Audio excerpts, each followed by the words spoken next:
Tourism Kashmir में इतना ज़्यादा है, जम्मू में क्यों नहीं है? इसलिए नहीं है क्योंकि हम लोगों को पता ही नहीं। आज का ये ज़माना है जहाँ पे पूरी टेक्नोलॉजी के साथ पूरा इंडिया, पूरा वर्ल्ड कनेक्ट हो गया, बट स्टिल हमारे वहाँ की लाइट की प्रॉब्लम है, रोड की इतनी खस्ते हालत है कि अगर आज इंसान बीमार हो जाए तीसरे दिन रोड पे पहुँचता है। कि वुमेन भी कहीं होनी चाहिए। फर्स्ट टाइम ऐसा हुआ कि उधमपुर में भी जो है वो ड्राइवर हुई, उसकी वजह से जो है वो लड़कियाँ एनकरेज होती हैं। अगर रिजर्वेशन नहीं देंगे तो लोग जो है वो सिर्फ पेट्रोल लेके चलते हैं कि मर्द जो है वो आगे जाने चाहिए। सोई डिफरेंट है, किसी और की डिफरेंट होगी, मे बी जो पहले है उससे नया वाला कुछ और ज़्यादा अच्छा काम करे, बेलाशक उसको एक्सपीरियंस नहीं होता, बट आइडियाज़ तो डिफरेंट होते हैं ना। एक वो ज़माना था जब जो है औरतें सिर्फ घर तक ही लिमिटेड थी कि घर के अंदर क्या हो रहा है, उन्हें खाना पकाने तक वास्ता था।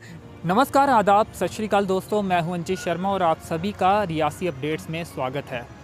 आज हमारे साथ रियासी ज़िले की चसाना तहसील के चाना में रहने वाले शहनाज अख्तर जी हैं। इन्होंने चसाना जो डीडीसी सीट थी वहां से चुनाव भी लड़ा था, दूसरे नंबर पर ये रहे थे। आज हमारे साथ मौजूद हैं, इनसे बातचीत करेंगे और इनके इलाके के जो तमाम मसले हैं उस पर इनसे बातचीत होगी और ये कुछ मसले भी अपने इलाके के उठाना चाहते हैं ताकि उन मसलों का हल हो सके। तो शहनाज जी, स्वागत है आपका Reasi updates. Thank you so much. सबसे पहले तो अपने बारे में थोड़ा बता दीजिए ताकि लोग आपको जान सकें। हालांकि आपके इलाके के लोग या बहुत और लोग भी आपको जानते होंगे, लेकिन ज़्यादातर लोग आपको जान सकें। थोड़ा अपने बारे में बताइए और कहाँ से आपने चुनाव लड़ा था और कितने वोट आपने प्राप्त किए थे? जी, मेरा नाम शहनाज अख्तर है। मैं डीडीसी कंटेस्टेड कैंडिडेट हूँ चसाना कॉन्स्टिट्यूंसी से, और मैंने लगभग 2600 वोट जो है वो लिए थे। इंशाल्लाह अच्छा खासा मेरा वोट रहा है, जिसकी मैं एक्सपेक्टेशंस नहीं कर सकती। मैं चाना इलाके से हूँ प्रॉपर। जी, ये महिला रिजर्व सीट थी ये? हाँ जी, वो एसटी रिजर्व सीट थी। ये फर्स्ट टाइम हुआ था क्योंकि मे भी शायद एसटी मेजॉरिटी या एनीथिंग एल्स ही गवर्नमेंट का प्रोसीजर था, दैट्स वाई ये first time ST women ST women थी और वुमेन को मौका वहाँ से मिला और आपने चुनाव लड़ा। तो अगर ये रिजर्व नहीं होती तो शायद आप चुनाव नहीं लड़ते, कुछ ऐसा ही? नहीं, इंशाल्लाह प्री प्लान तो नहीं था। अगर प्री प्लान होता तो मे भी मेरे मुद्दे कुछ और होते, बट मैं फिर भी मैंने जब डिसाइड किया कि मैंने लड़ना है तो फिर मैं, अगर वुमेन रिजर्व नहीं भी होती, मैंने तब भी इलेक्शन जो है वो आपने लड़ना था। लेकिन ये जो रिजर्वेशन दी जा रही है महिलाओं को खासकर, इस पर क्या कहना चाहेंगे? क्या वाकई में आपको लगता है कि वुमेन एम्पावरमेंट की जो बात होती है ये एक अहम कदम है वुमेन्स को एम्पावर करने के लिए? हाँ बिल्कुल, मैं तो बहुत ज़्यादा थैंक यू करना चाहती हूँ गवर्नमेंट का या हायर अथॉरिटी का कि जो इस चीज़ के बारे में सोचते हैं कि वुमेन भी कहीं होनी चाहिए। एक वो ज़माना था जब जो है औरतें सिर्फ घर तक ही लिमिटेड थी कि घर के अंदर क्या हो रहा है, उन्हें खाना पकाने तक वास्ता था, बट आज ये टाइम है, आप देखते हो इवन सैटेलाइट का काम जो वो औरतें करती हैं, पायलट जो औरतें हैं, अगर एजुकेशन डिपार्टमेंट में आप हाँ जी, हाँ, फर्स्ट टाइम ऐसा हुआ कि उधमपुर में भी जो है वो ड्राइवर हुई, उसकी वजह से जो है वो लड़कियाँ एनकरेज होती हैं। न्यू आने वाली जनरेशन को लगता है नहीं, लड़कियों का भी अपना कोई एग्जिस्टेंस है, हमारा भी कोई वजूद है, हमें भी उस चीज़ के बारे में आगे फर्दर सोचना। राजनीति से ही कहीं ना कहीं जो दिशा और दशा है देश की वो बदली जा सकती है, तो उसमें क्यों नहीं महिलाएं हिस्सा ले? क्या आप समर्थन करते हैं कि 33% रिजर्वेशन जो विधायक की इलेक्शन होती है या फिर जो संसद की इलेक्शन होती है उसमें भी मिलना चाहिए? हाँ बिल्कुल, ये बहुत अच्छा स्टेप है जहाँ तक मैं सोचती हूँ, क्योंकि अगर रिजर्वेशन नहीं देंगे तो लोग जो है वो सिर्फ पेट्रोल लेके चलते हैं कि मर्द जो है वो आगे जाने चाहिए। तो जब रिजर्वेशन दे जाती है तो फिर उनकी मजबूरी बन जाती है कहीं ना कहीं जो है वो औरतों को आगे लाने की, उनके बारे में सोचने की। तो फिर जब वो कदम रखती हैं उसकी वजह से हज़ारों आगे जो औरतें होती हैं या जो छोटे बच्चे होते हैं उनको इस चीज़ के बारे में वाकफियत होती है। तो आने वाली जनरेशन है, इंशाल्लाह वो भी अच्छा काम करेगी, क्योंकि पता चला है लड़कियाँ सिर्फ घर तक लिमिटेड नहीं, इनका देश में भी कोई काम है, इनका खुद का एग्जिस्टेंस है, खुद का कोई वजूद है, ये भी कुछ कर सकती हैं घर के अलावा। हारने का मलाल भी है कि हार गए आप? हाँ कह सकते हैं, बट उतना नहीं। क्यों उतना नहीं है कि मैं फिर भी अल्लाह का शुक्रिया अदा करती हूँ, उसके बाद अपने लोगों का शुक्रिया अदा करती हूँ कि मैं फर्स्ट टाइम आई। मैं तो सिर्फ स्टडी करती थी, मेरे लोगों से इंटरेक्शन नहीं थी, कोई एनजीओ नहीं, कोई। क्वालिफिकेशन क्या है आपकी? जी, क्वालिफिकेशन मैं ट्रिपल पीजी हूँ, बीएड एमएड हूँ, जी। तो आप खासी पढ़ी लिखी आप है और फिर आपने राजनीति में आने का। हाँ जी, और मैं कहती हूँ ये एक न्यू रेवोल्यूशन है कि अब जो है पढ़े लिखे लोग, इवन पीएचडी किए हुए लोग जो हैं वो इसमें आते हैं। जैसे शमशाद, मिसेस शमशाद के बारे में बात करें तो वो भी काफ़ी पीएचडी क्वालिफाइड हैं। तो ऐसे जब पढ़े लिखे लोग आएंगे तो एक नया एरा शुरू होगा पॉलिटिक्स का, एक नई सोच उभर के सामने आएगी, एक नई सियासत उभर के आएगी, फैक्ट्स फाइंडिंग्स पे बात होगी, लोगों के बारे में जो उन्होंने खुद फेस किया है। मे भी एजुकेशन सिस्टम को चेंज करने की कोशिश करेंगे। मे भी जो ओल्ड चल रहा है पहले से कि बाप पहले था फिर बेटा फिर वैसा, वो सब जो है वो एक डाइवर्ट होके एक सेंटर वाला एक अलग से यूनिक से रास्ता निकलेगा। एजुकेटेड सामने आएंगे, वो सिर्फ एम्प्लॉयमेंट तक नहीं, वो सिर्फ एजुकेशन तक नहीं, वो पॉलिटिक्स में भी एक नई राह लाएंगे और उसमें भी एक अच्छा काम करेंगे। तो यानी कि जो शहनाज अख्तर हैं वो पॉलिटिक्स में बाई भतीजेबाद के खिलाफ है। हाँ बिल्कुल बिल्कुल बिल्कुल, इस चीज़ को मैं कहीं ना कहीं एक्सेप्ट करती हूँ, क्योंकि हर एक को मौका देना चाहिए, जो है हर एक को सामने आना देना चाहिए, चाहे वो किसी भी कास्ट, किसी भी कलर, किसी भी सोसाइटी, किसी भी कम्युनिटी, किसी भी रिलीजन से बिलोंग करता है, चाहे वो कुछ भी है। बट मैं जहाँ तक कहती हूँ कि सबको मौका देना चाहिए, चाहे वो कैसा भी हो, के ताकि वो अपने मुद्दे रख सके। मेरी सोच डिफरेंट है, किसी और की डिफरेंट होगी, मैं भी जो पहले है उससे नया वाला कुछ और ज़्यादा अच्छा काम करे। बेलाशक उसको एक्सपीरियंस नहीं होता बट आइडियाज़ तो डिफरेंट होते हैं ना, इसलिए मैं सोचती हूँ हर एक को मौका देना चाहिए। तो अब ऐसे क्या वो मुद्दे हैं जो आपके जो डीडीसी आपकी सीट थी या फिर आपके इलाका है जो चसाना का पूरा इलाका है, वहाँ पे लोगों को हर रोज़ जिन मुश्किलात का सामना करना पड़ता है, जिससे दुश्वारियाँ हैं, क्या समस्याएं हैं जिससे वो काफ़ी परेशान हैं लोग?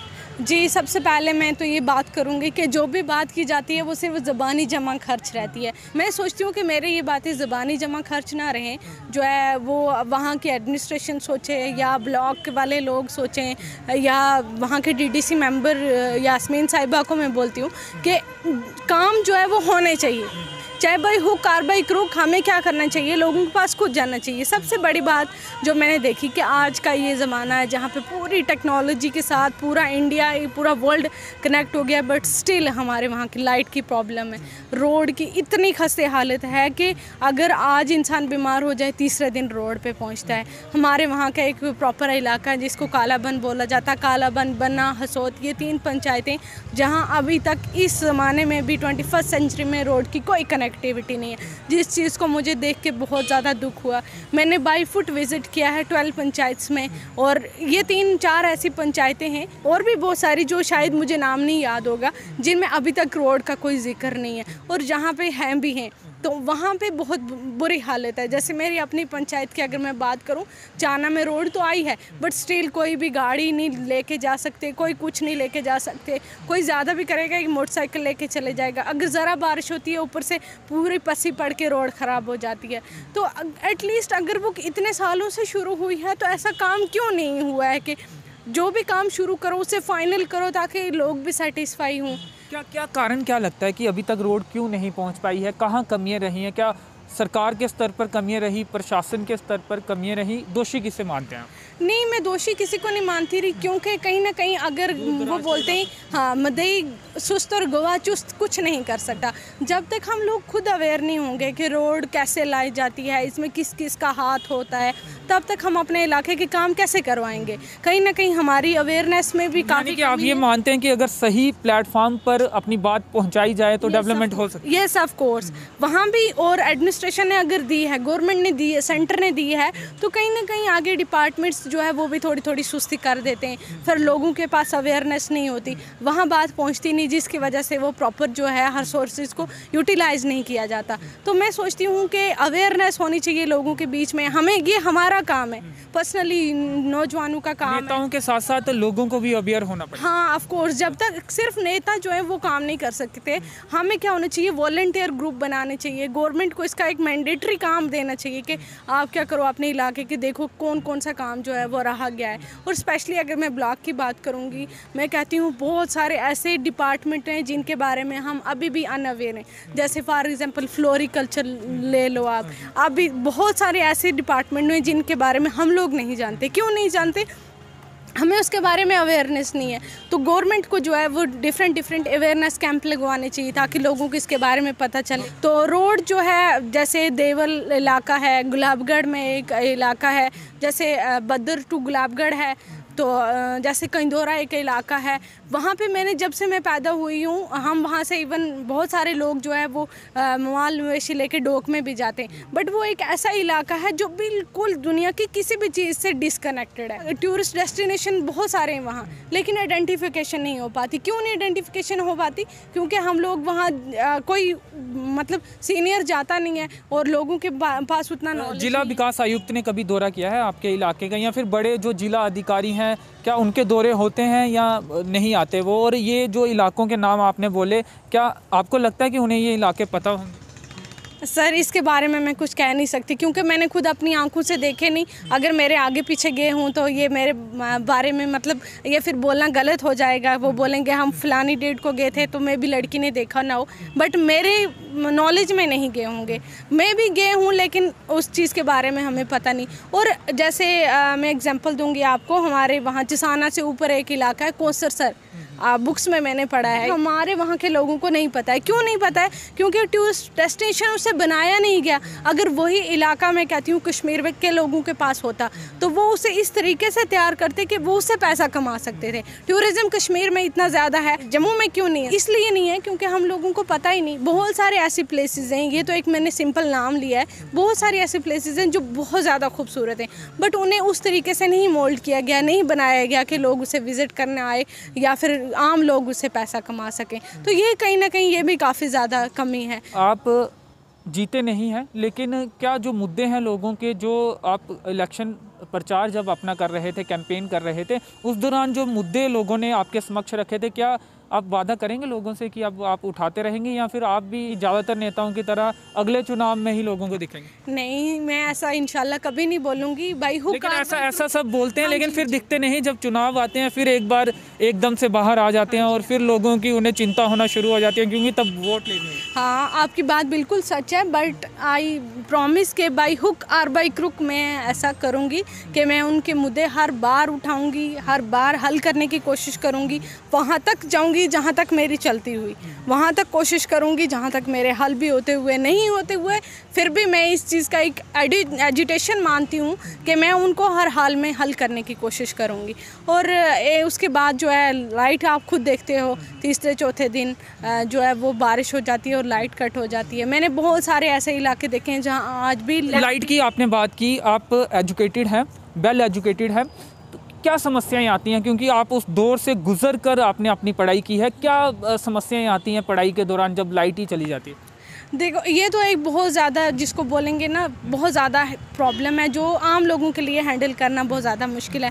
यहाँ से बोलते हैं कि आपने टेक्नोलॉजी है डिजिटल बना दिया है पूरा इंडिया, बट आप देखते हैं जब लाइट जो है वो बिल्कुल नहीं होती है, चौथे दिन लाइट गायब हो जाती है। तो ये भी एक सीरियस प्रॉब्लम है। हमें बच्चों को या लैंप जलाना पड़ता है या दिए जलाने पड़ते हैं या सोलर जलाने पड़ते हैं। जिनके पास सोलर एफर्ट है वो करते हैं, लेकिन ज़्यादातर लोग जो है वो दिए जलाते हैं या लैंप जलाते हैं, जिसकी वजह से आई साइड भी काफ़ी अफेक्ट पड़ता है बच्चों के। तो अगर हम किसी सीनियर बंदे से बात करते हैं, उन्हें फ़ोन करते हैं कि आपने ये लाइट के बारे में ये नहीं किया, वो नहीं किया, आप बोलते हैं उससे हमसे जो ऊपर है उससे बात करो। हम क्या करेंगे? जिस दिन नहीं सुनते।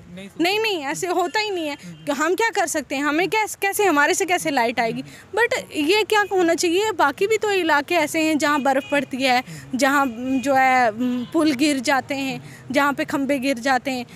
अभी तक पता नहीं किस ज़माने से एक ही बग्गा में ग्रिड स्टेशन है, ज़रा सा लोग हीटर जलाते हैं, लाइट चली जाती है।